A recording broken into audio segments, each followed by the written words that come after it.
You want me to do what? Gross.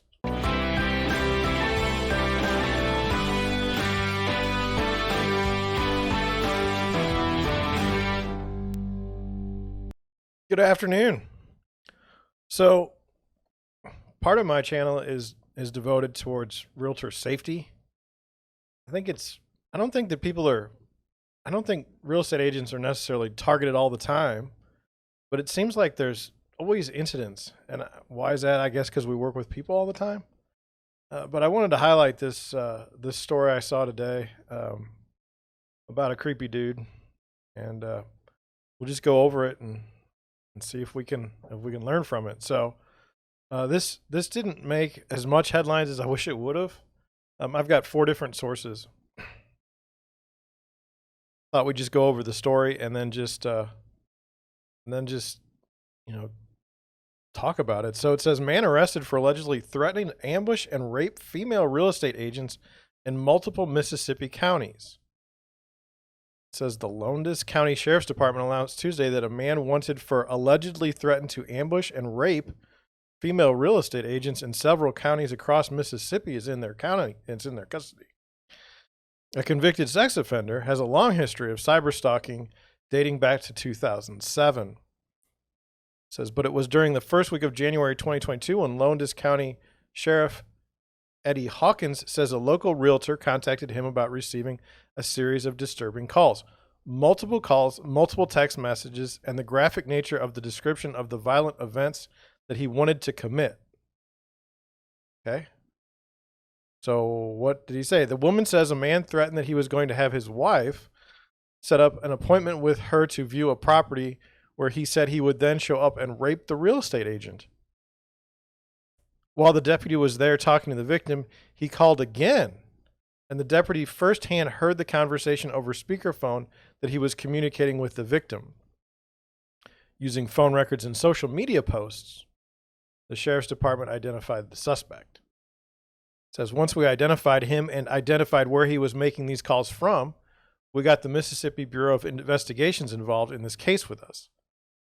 And then it says, the suspect claims he has carried out these threats of ambush and rape at least 4 times in the past, twice on the coast and twice in Starkville. It says, we've made contact with Starkville. They have not had any reports of victims in Starkville. The police say they are working with other law enforcement agencies to figure out just how many people this man allegedly targeted and if he did in fact carry out any of these threats. Different agencies around the state who have also had similar acts of this activity going on, and they're looking at him as a suspect in their county as well. So, interesting. It says the guy fled to Arkansas, but he was arrested over the weekend on charges of cyber stalking in 2 counties and a failure to register as a sex offender in Scott County. He said he's made the statement that he's committed these offenses in the past and that he wasn't called for doing that. So if we've had victims that have been involved in this kind of activity, we would sure like to know who they are. The sheriff asked that any other victims or those with information on this fellow called the sheriff's department or the Golden Triangle Crime Stoppers. Now, this made it on a few pages, but mostly in Mississippi. He escaped to Arkansas. There's nothing to keep this guy from calling all over the country. It did make the National Association of Realtors, and I appreciate that because people need to know about this.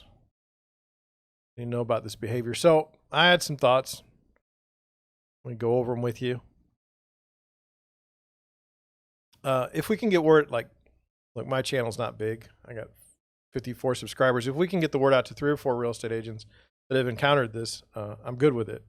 Like, even if it's not this guy, this is not something that you should put up with as a real estate agent. It's gross. So, real estate agents aren't under attack, but we all need to be vigilant. Just look at my channel for all the violence committed against real estate agents in this past year. I mean, I'll put them up in cards, I guess, but we had the woman that was murdered. She was showing a house. We had a fellow that was murdered. He was showing a house to his buyer, who was out of town, like never saw the property, and then when he did, end up shooting the buyer's agent because he didn't like it. Apparently, that's the story. We have the lady that was beaten during an open house with a crescent wrench. It's fractured her skull in 2 places. And then we have this situation here where, look, it's got to be pretty bad if there's charges being filed and if they're looking for this fellow. I mean, it's clearly didn't just say a curse word or something. So anyway, how far over the line were these calls? If the police officer heard them and had to begin an investigation about it and led to an arrest, it had to be pretty bad. So that's what I have for you today. Is it exciting? Is it happy? Is it uplifting?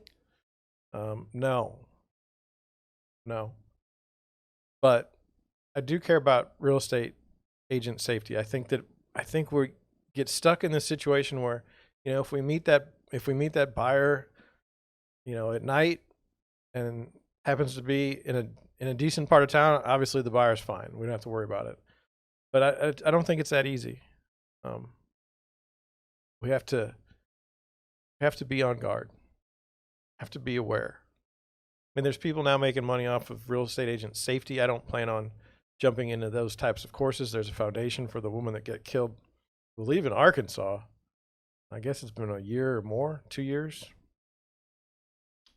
But be safe out there. If you're a real estate agent, tell someone where you're going. Tell someone who you're supposed to meet with.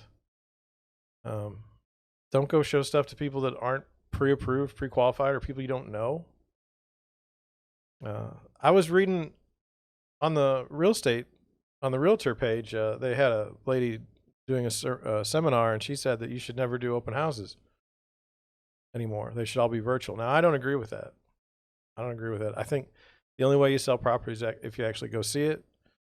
I think open houses can be very beneficial to the seller, to buyers. So I don't agree, but I can understand the concern. I can understand why you wouldn't have an open house. So, yeah, that's what I have. Gosh, just gross. Wish people weren't like that. So anyway, thank you for watching. Thank you for listening. I'll catch you on the next one.